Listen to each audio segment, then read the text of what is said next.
من ترک الصلاۃ فلا دین لہ، کہتے ہیں صحابی رسول صلی اللہ علیہ وسلم کہ جس نے نماز چھوڑ دی اس کا کوئی دین باقی نہیں رہا، نماز چھوڑ دی ایمان ختم ہو گیا، نماز چھوڑ دی اس نے اپنا دین برباد کر لیا۔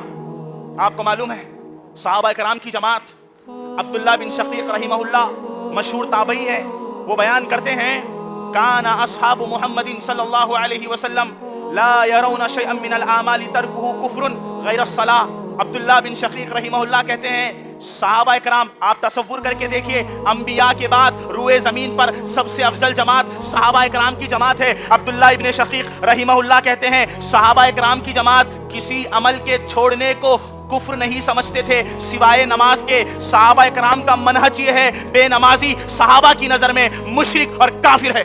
صحابہ اکرام بے نمازی کو کافر سمجھتے تھے۔